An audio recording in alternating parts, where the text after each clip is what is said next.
Sa araw na ito ay bibisitahin natin ang abandoned mortuary church ruins ng Lucban, Quezon na itinayo taong 1882 sa ilalim ni Father Timoteo Ugarte. At ang sinasabing dahilan ng pagtayo ng strukturang ito ay dahil sa paglaganap na nakakahawang sakit na naganap sa taong 1880. Makikita ito sa loob ng isang sementeryo na kapalibot ay isang malaking pader na itinayo taon ding 1880. Sa kasalukuyang panahon ay nakatayo pa rin ang mga pader nito simula nang masira di umano ito dahil sa pambobomba sa kasagsagan ng pangalawang digmaang pandaigdig.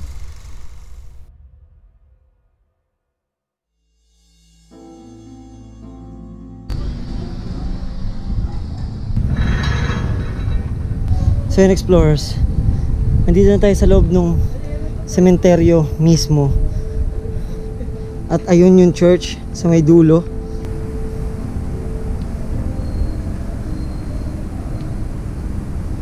Ang dami rin ditong mga nakalibing na sobrang tagal nang namayapa.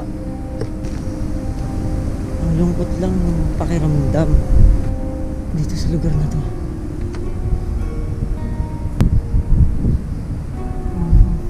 Yung mga nakalibing dito puro mga baby at bata. Meron tayo ditong information mula sa Department of Tourism ng Lucban. Due to the outbreak of communicable disease that took place sometime in 1880, Father Timoteo Ugarte decided to build a chapel inside the cemetery in 1882 where they offered the requiem mass for the departed ones. Huling nakita sa pelikula ang simbahang ito ay sa isang klasikong pelikula na may titulong Haplos na inilabas sa taong 1982 at pinagbibidahan ni Vilma Santos at Christopher De Leon sa direksyon ni Direk Butch Reyes. Mapapansin sa pelikula ay kahit napakatagal na nito ay hanggang ngayon ay parang walang pinagbago ang simbahan at sementeryo. Ito. Si Aurora. Si Ore. Nakita ko nang patayin siya.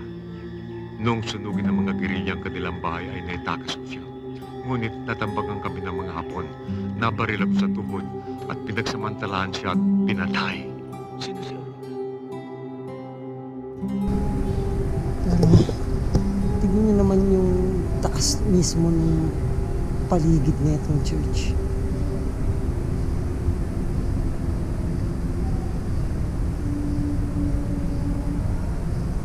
Itong dalawang lagayan ng kampana ay buo pa. So, kung kakayanin natin akyatin, explorers, subukan natin siyang akyatin. Habang abala ko sa pag-explore ng lugar na ito, ay nakita namin ang bagay na kinalungkot at ikinatakot ko nang makita kami ng isang bungo na nakadungaw sa isang nicho.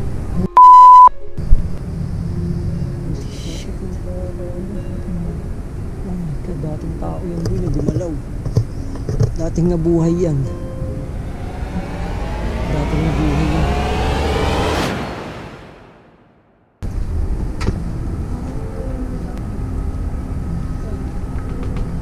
Kaya dumaan si Kabs dito. Hindi lang sa baba niya. Investigate naman natin kung saan pa tayo makakita.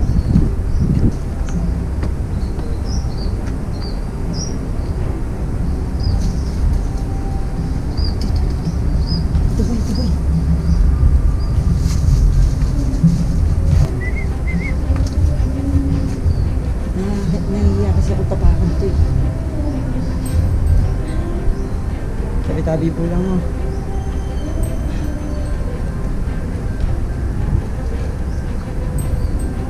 Tabi po.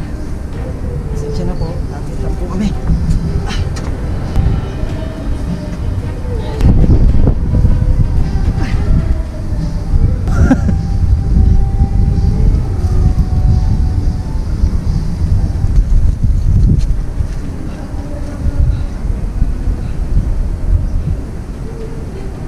Ito yung pinakataas niya. Ito yung dating lagayan ng kampana. Ito yung dating lagay ng kampana niya. At makikita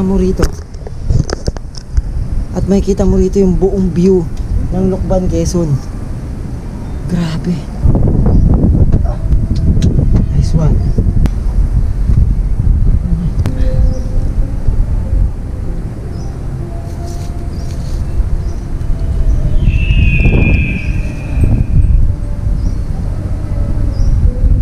Nakakamanghang isipin na dito sa kinakatayuan ko ay minsan na ring nakatingin ang mga taong dating nag-aasikaso ng kampana ng simbahang ito.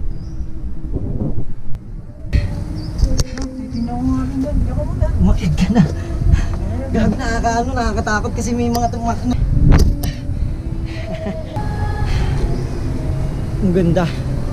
Masasabi ko na yung 3 oras sa pagbibiyahe namin gamit yung motor namin, worth it kasi nakita namin to. Papasalamat ako kay Caps the Explorer sa spot na to. Gago ka. Yun sana. Uy, parkour. Tabi-tabi po. Pag naglalakad ka talaga sa mga ganitong lugar na yung realization na balang araw isa ka na sa mga to, sa mga pamilya natin, no?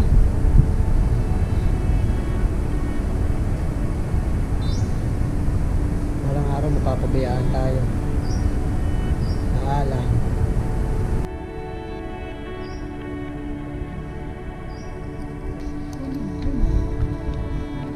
So yung explorers, alis na kami dito sa Monchuari. Monchuari ang tawag sa kanya, or kung mali man yung pag-aabigas ko. Nakalagay siya sa Google Map na Monchuari Chapel Ruins, no? So yun nga, yun lang yung sadya natin dito, yung makita siya. At napakaganda na simbahan na to. Wala akong masabi, no? At yun nga, sabi ko na worth it yung paglalakbay namin mula Binangonan papunta dito sa Lukban, Quezon, para lang makita at mapasilip sa inyo yung mismong chapel ruins. Ang church ruins ng Lukban ay isa sa mga halimbawa ng hindi paglimot sa kasaysayan. Kahit na puro pader at puno ng lumot ay binibigyan pa rin ng importansya. Hindi ko man mahatid sa inyo ang buong kasaysayan ng lugar na ito, ay masaya ako na parehas natin itong nasilayan. Nakita at napakinggan natin ang kwento ng bawat sulok nito at nakapagdagdag ng bagong kaalaman para sa atin.